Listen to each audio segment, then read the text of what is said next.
A man named J.R.L. Anderson once said that this road behind me, potentially the oldest in Europe, has no beginning and no end. And yet here I am, stood on the national trail, which is the Ridgeway. Just turned 50 years old as a national trail in its own right. But what's all the fuss about? Is this Europe's oldest road, and is it really over 5,000 years old? Welcome to the story of the Ridgeway, Europe's oldest road. This video is also sponsored by the good people at HelloFresh. More on that in a bit. So the journey, the official journey, would start here at Ivinghoe Beacon, the start of the official modern trail. Now I'm going to be heading on a southwest journey on today's adventure, and I'm told there's a few things that you might like, and maybe I will too. The route as a trail in its own right, a national trail, came into existence 50 years ago. 1973, Lord Nugent officially marked the trackway through 5 counties: Hertfordshire, Buckinghamshire, Berkshire, Oxfordshire and Wiltshire. The trail stretches from Ivinghoe Beacon 85 miles broadly southwest and finishes down at the sanctuary near Avebury. That of course marks the official start and end for the likes of you and I today. But what about yesterday? Where is the start and the end from many a year ago, and why is it said to have neither? So before we try and unravel some of these mysteries about the Ridgeway and show you some of its delights, well, a quick word about this week's sponsor, who is HelloFresh, a meal-based subscription service. Now, they offer a wide variety of meals and offer us genuine flexibility. See, we used to zip down the local shop almost every day and end up spending an absolute fortune because we didn't really plan. That's exactly what HelloFresh allows us to do. So that all saves us a huge amount of time and of course money. And there is this huge variety of meals to choose from.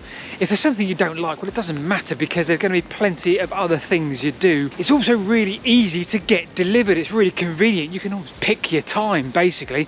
And the best bit for me is you combine all that good stuff with the fact that you're actually now eating a pretty well balanced set of meals, and that comes just by the fact that you're using HelloFresh. And then of course there is the instructions. I do like a good set of instructions, and HelloFresh is second to none. There's a step-by-step guide. I'm not a great cook, and there's this wonderful step-by-step guide that you can use to work your way through the cooking process. So above all for us, we're getting a well-balanced set of meals for all the family. We're saving a bunch of money. Absolute no-brainer. Now, if you want to take advantage of the offer that HelloFresh have got on at the moment, click on the link in the description below and use the discount code Whitewick6020. 60% off of your first order, 20% off for the next 2 months, plus a free gift. Or of course you can click or scan the QR code that's just appeared here as if by magic. It's not, it's the editing process. Thanks HelloFresh, onwards to today's journey. The trouble is, in today's modern world, we see everything in boxes. The world is small and every road has a number, every motorway has a junction.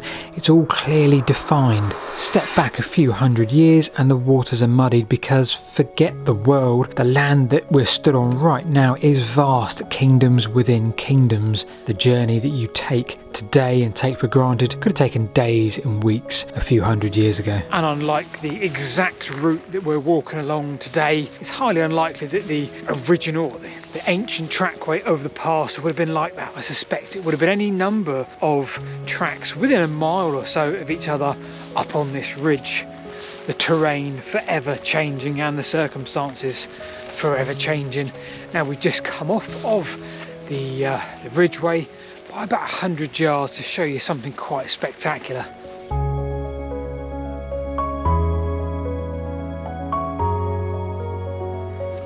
It's bitterly cold today, hat on now. This is the quite spectacular Segsbury Hill Fort, or camp, whichever you want to call it. Hill Fort is probably the wrong word, as ever. There is no evidence here on the archaeological digs that have taken place that there was ever a dwelling here. However, it was seemingly an important centre for trade, almost like a marketplace, in use between the 6th and 2nd century BC. Perhaps the lack of dwelling here might give us a little clue as to the bigger questions in today's adventure. But yeah, it sits right next to the Ridgeway, which is maybe 100 yards to the south. But the longer route, the route that stretches back over 5,000 years ago, we may well never know, but suggestions have been made that the overall picture looked like it could have stretched from Lyme Regis on the south coast all the way up past here onto the east coast near the Wash.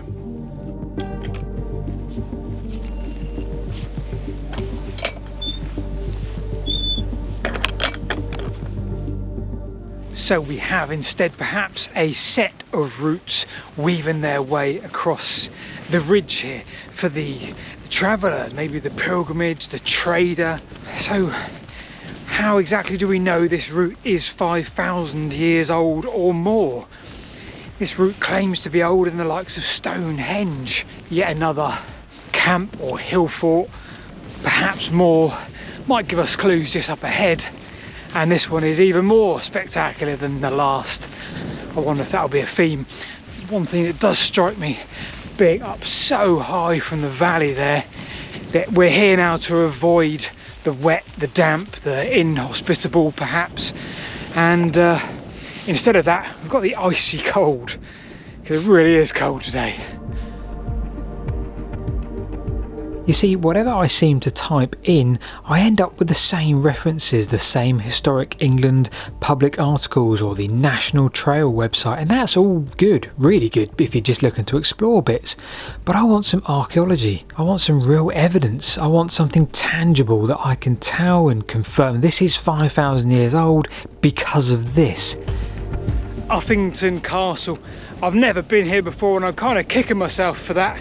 Yet again we have a hill fort, quite a sizable one, and yeah, no occupation has been found here to date, despite the fact that this is very early Iron Age, 6th or 7th century BC.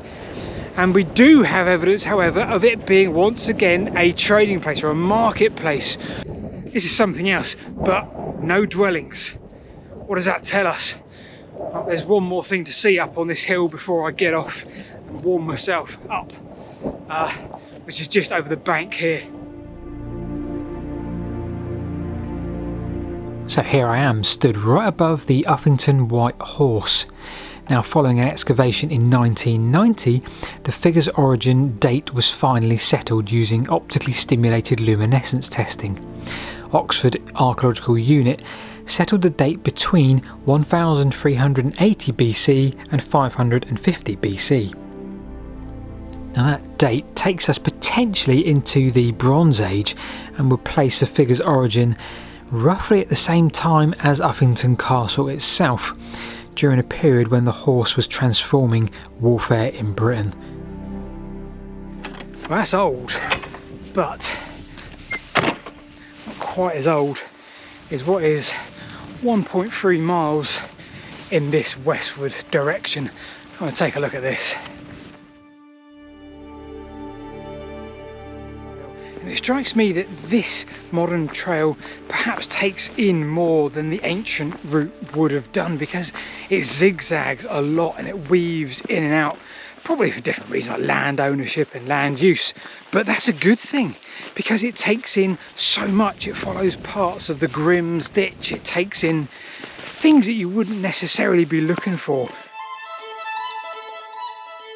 Well, just up ahead of me is something called Wayland's Smithy, a chambered long barrow, and there's been a multitude of archaeological digs and dates to something like 3680 BC, over 5,000 years old. The name likely derives from the Saxon word Wuland, a Germanic smith god, despite being 4,000 years after the long barrow was first constructed. It was constructed over just a short period of 200 years, changing from wooden posts to the stones that we see today. Now, this would have been built at a time which saw the use of the land slowly changing from hunting towards agriculture.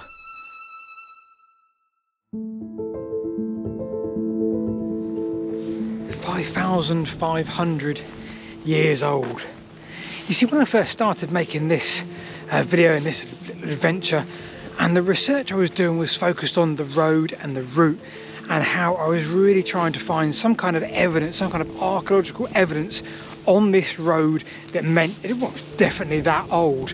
Whether it's something like, I don't know, seeds from animals that travelled along here, or maybe something more tangible like some artefacts, some flints, some arrowheads, which were indicative of the age that it suggests.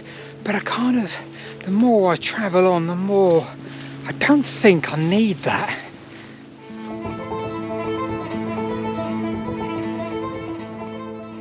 The journey for me continues on past Uffington and Wayland's Smithy and continues southwest, the stunning early Iron Age Liddington Castle.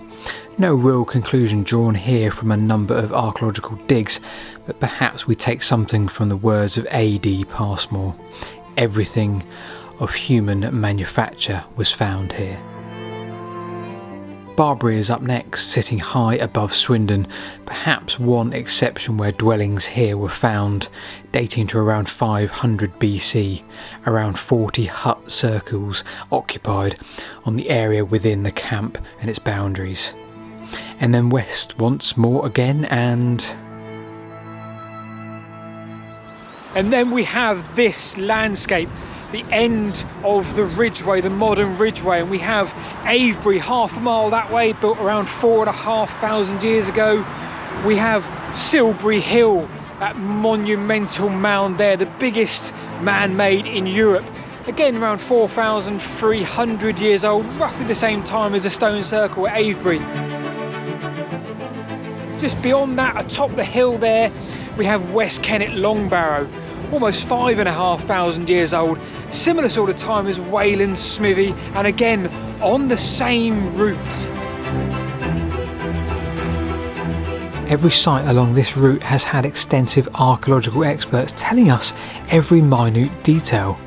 We can tell where some of these people came from, if they travelled, where they travelled, their diet, and sometimes their relation to one another. We can tell what they looked like when they were first built and how they transformed and exactly when. So I guess what I've been trying to say is the age of this route isn't really underneath my feet. Instead, it's etched into the fabric of all the remnants across this Ridgeway, all of the ancient monuments that we find here today. Now, there's one more to show you in this last bit of landscape, 100 yards ahead of me, at the very end of the modern national trail that is the Ridgeway here in the Avebury World Heritage Site. It is that of the sanctuary.